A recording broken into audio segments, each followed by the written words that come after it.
Hello and welcome to Ask Vlad. Today we have a letter. Where did I put the letter?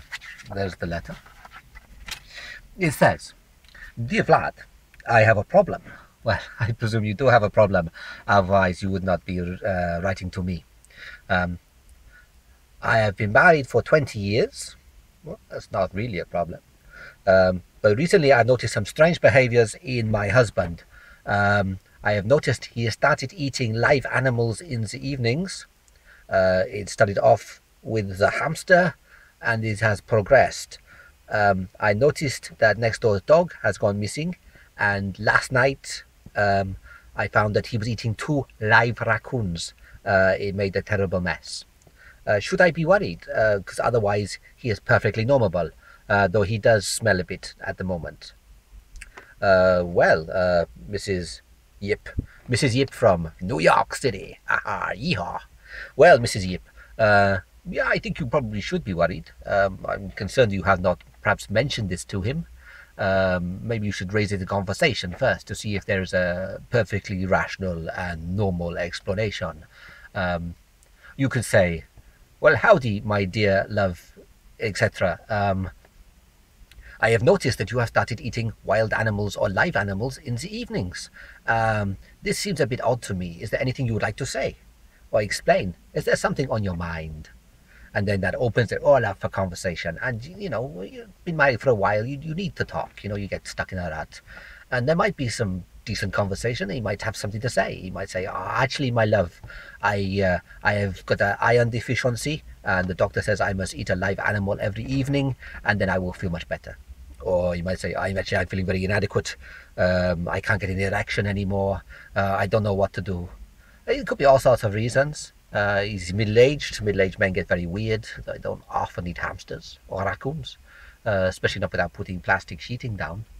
Have you noticed any other changes in him? Is he really, really hairy? More so hairy? Does he howl at the moon? Has he got very cold? Does he have a heartbeat? Have you noticed the kind of body fluids kind of pooling kind of around the bottom of his limbs? Any rigor mortis, that sort of thing? Have you noticed any kind of pictures of you which have been photoshopped with kind of vegetables and gravy on them? Because that would be very worrying. But yeah, really have a conversation with him, but be careful. When you have this conversation, make sure you have your mobile phone on you and it's already kind of quick keyed for emergency services. Make sure you have a table in between you. Make sure you are near the door or an exit, but not blocking the door or the exit. Ideally, you would have a big stick kind of near the exit that you could grab in a hurry. A cast iron frying pan is very good, very hefty, very heavy.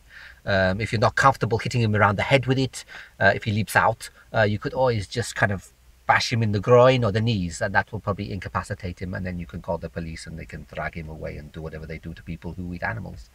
Live animals, or who are threatening cannibalism.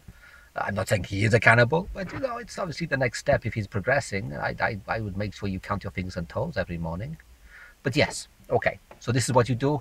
Have the conversation, table in front of you, mobile in hand, door open, don't block the door, cast iron pan, whack if he gets funny, and call the police. So there you go. I hope that solves your problem. And I wish you all the best with your marriage and hope things work out nicely. But see how it goes. Well, thank you very much. I hope that helps you, and I hope that helps all the other people out there whose partners have started eating raccoons. Until next time, stay safe.